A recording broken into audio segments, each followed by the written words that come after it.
This shot from 1917 shows Lance Corporal Schofield, played by George Mackay, running through a destroyed town and jumping off a high ledge into a river. It seems like just one long, continuous take. However, if you look behind the scenes leading up to this, the camera crew had to chase after George by jeep, motorcycle, and even by foot, as the actor then jumped off a ledge onto a mat, which was cobbled together with another shot of the character jumping into a river. This is just one of the many crafty ways the filmmakers made the movie look like it is all just one single shot. Getting it right required precise timing, the highest level of planning, and some incredibly clever shooting and editing.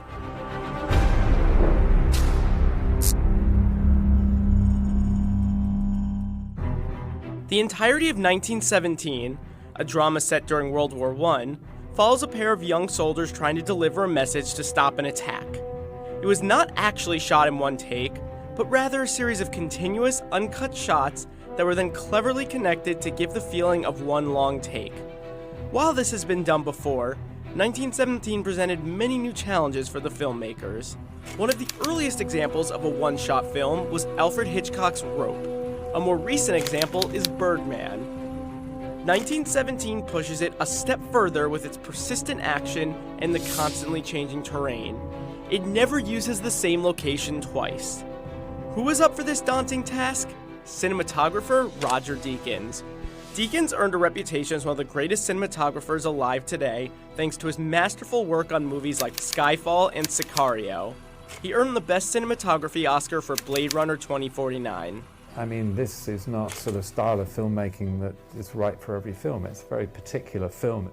Director Sam Mendes wanted to create an immersive experience and put the audience in the shoes of a British soldier fighting in World War I. Getting the camera right up in the soldiers' faces as they moved through long, narrow trenches was a major aspect of that. First off, because of all the long takes the crew would be shooting, 1917 required even more preparation than the average movie. For example, the crew built models of every single set, like this farmhouse that the two soldiers visit. Here is the model they built, and here's how it appeared in the movie. The models help the crew see how the overall scene should look. Take the scene where Schofield runs through a destroyed city.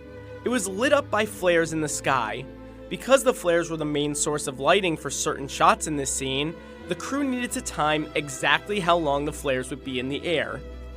So they tested it on a mini model of the city with a light contraption that traced which directions the shadows would move and how light would fall through the building's windows. Seeing the landscapes and sets in person was just as important for getting the entire continuous shot down. The art department built realistic sets from scratch. Each set needed to be able to accommodate the camera's path. For example, the barbed wire the two soldiers walked through in no man's land had angled pathways so the camera could get through. Ramps allowed the camera to pass from no man's land into the lower German trenches.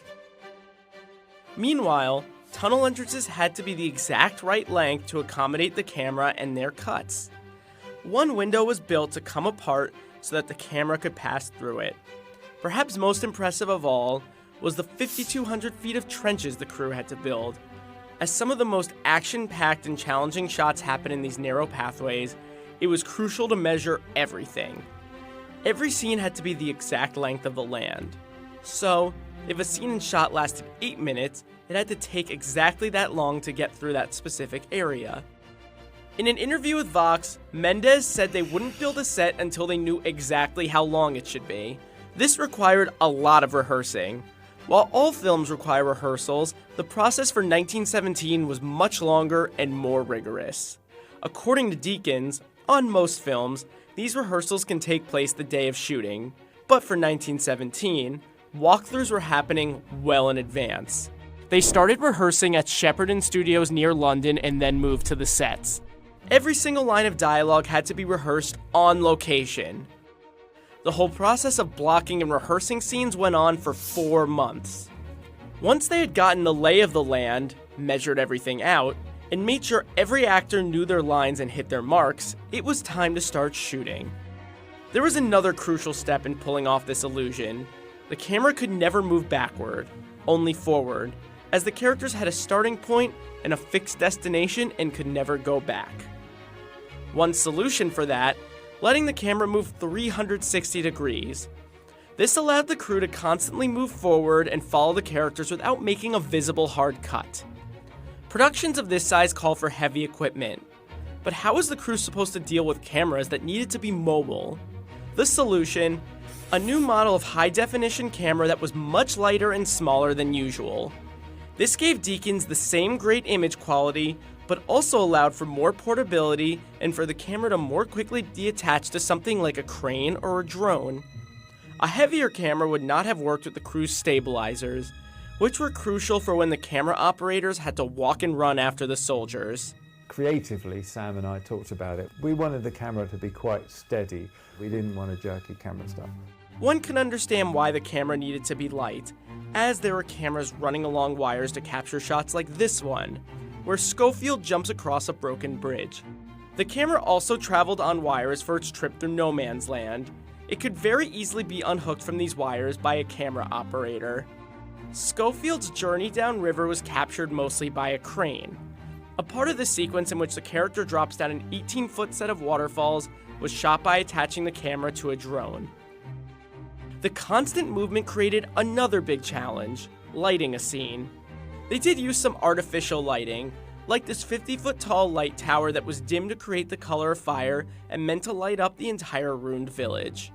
However, if they put lights in the trenches, they might accidentally show up on screen during one of the movie's many 360-degree shots, so they relied mostly on natural light.